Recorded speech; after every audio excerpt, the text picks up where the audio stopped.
chance that we might see Curtis Lazar, if he gets clearance, play that game tomorrow? No, he doesn't have clearance. So things are better. They're better every time that we have a checkup, but he doesn't have clearance yet. So we're going to try to get another checkup as soon as we can and try to see what that's at. But everything is looking better and better, so much that right now, the kid wants to go and he's ready to go and he practiced, and it's just we want to make sure that everything is cleared medically. So it's not cleared yet. Is there a chance that he goes down for a rehab summer? I think right now the first thing is let's get him individually as a person healthy, and then after that we'll see what's better for the player. Right now, if he'd be thrown in a game, that wouldn't be fair because he hasn't had a camp. So I think it's just to get him healthy, then get him pushing hard.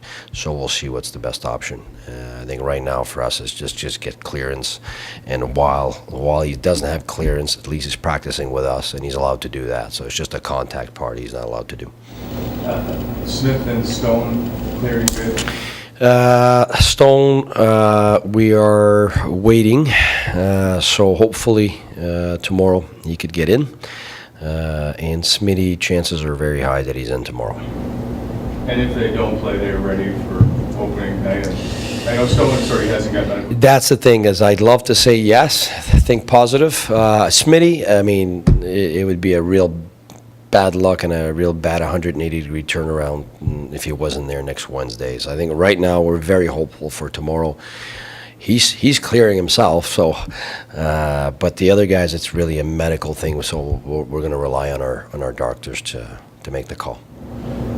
Key, is it safe to assume that you didn't know much about Ryan Dzingel before came here? You probably saw some, video and whatever. Yeah. As a coach, do you sort of look at that speed and almost drool?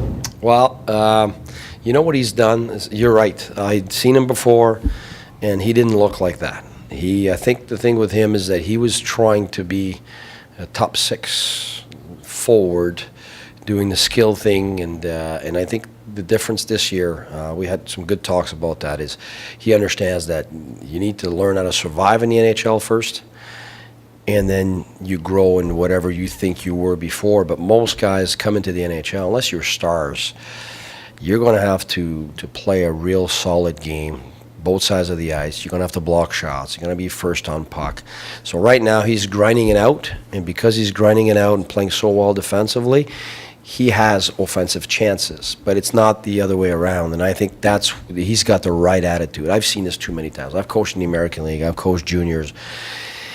And that's where the players, they make mistakes. They want to be right away what they were in junior in the American League, where they don't look at the first step. You need to secure the first step and then grow into whatever they can grow after. But learn how to survive in the NHL, be reliable so the coach can put you on the ice, and then grow from there after. And I think he's got the right attitude, and it shows. Since day one, he's given us everything we're asking for, really. First on puck. You saw the other day in Winnipeg going 3 times head-to-head with Buffalo. Not a lot of guys are going in there with that kind of attitude and drive. So I was really impressed. Since the beginning of the camp, he's definitely been somebody that's been consistent offensively and defensively. Offensively, he's surprising because he's getting breakaways. He's making smart plays. You can see in practice today, he reads his time and space well. So he's earned it. He definitely has earned it.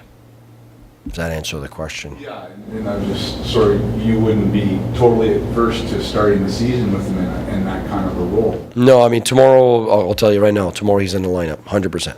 He's in the lineup. We're probably going to, we'll see who's available. We might go 11-7 again. But he's in the lineup for sure tomorrow, unless he's sick tomorrow morning.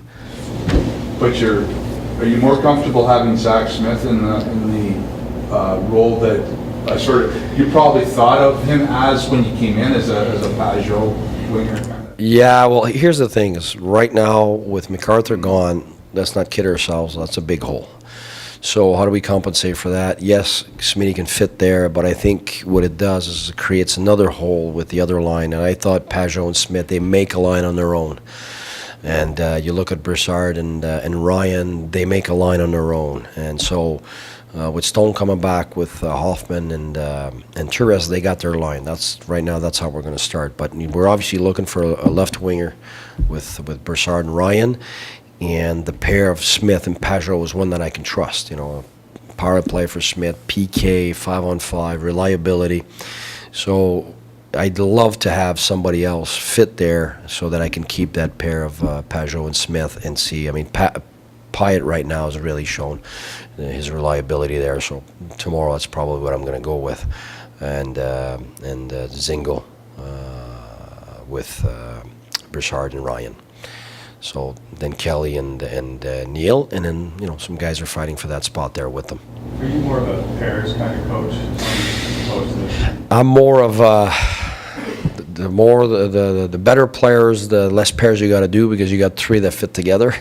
But I think having that one guy that you can replace often brings a lot of versatility and some enthusiasm to your lines. I think when you keep your three guys together, very often it stales and they become a little bit in their comfort zone, and I'm not a big comfort zone kind of guy. So to answer your question, pairs usually for me to start, and if you can find a line that's consistent in their work ethic and they show up every day, then I'll keep them. But I don't hesitate to switch guys around. So I don't know if that answers your question, but Does Anderson play the whole? yes, Anderson's in, and he's playing the whole game.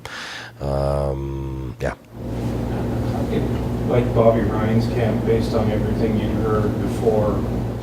The one thing I really tried to do is make my own opinion. I've seen it before, whether it's me liking somebody or disliking somebody, other people telling me. I think every year is a year where, as a coach, you have to have an open mind, because players are not the same for you as they were for somebody else. The players themselves change from one year to another.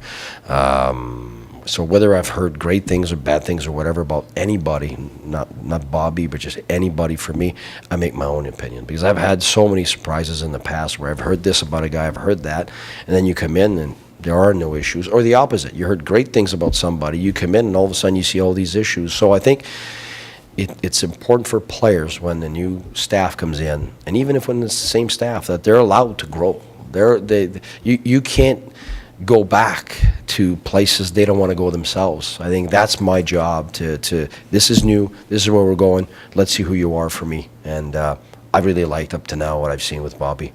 He fits perfectly with Bouchard. That was what we were hoping. They click very well. I mean, he's been unbelievable in the power play. So I really like what we've got. What are you counting on from him? Well, first, he's unbelievable puck protection guy. So what we want is, on his line, we want to be able to be deep and work deep, because he's so good at holding on to it and seeing the play through traffic. So that's probably his biggest strength, is on the boards and down low. So we need to get there. And I think a guy like Brass, and that's the other guy, and that's what we're looking for, somebody, the two guys who can push the play, and Bobby can start it and he can finish it. So instead of Bobby having to keep up with Broussard's speed. I mean, and it's the same thing with the other line. I mean, you look at Hoffman. If Hoffman has the puck all the time, well, he's not in a position to shoot and score. So that's why the other two guys need to be guys who can carry the play, and Hoff is able to hide and be in the right places to finish the play. So that's what I'm looking for. It certainly looks like Thomas Chabot is going to start the season here.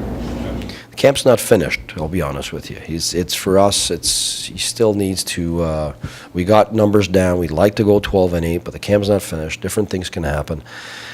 He still needs to show us defensively that he's able to be thrown on the ice, and just, we don't want to be closing our eyes every time he goes on the ice. That's the thing. He's a great player. He's very smart. He's got great speed. He can transition the puck exactly the way you want it in the NHL. But he has to be able to be sent on the ice knowing that he's going to have the basic skills and the intensity and the strength to defend against NHL players. And there's, in that respect, there's been ups and downs. On the offensive side, with the puck and breakouts and all that, I mean, that's a no-brainer. It's a no-brainer. So right now for him, it is still, and you saw again this morning, I'm pushing him. We're not treating him like a kid. We don't want kids. We want players that are ready. So if he's young, he needs to be ready. So right now he's showing us a lot of good stuff. That's why he's still here, but camp's not over.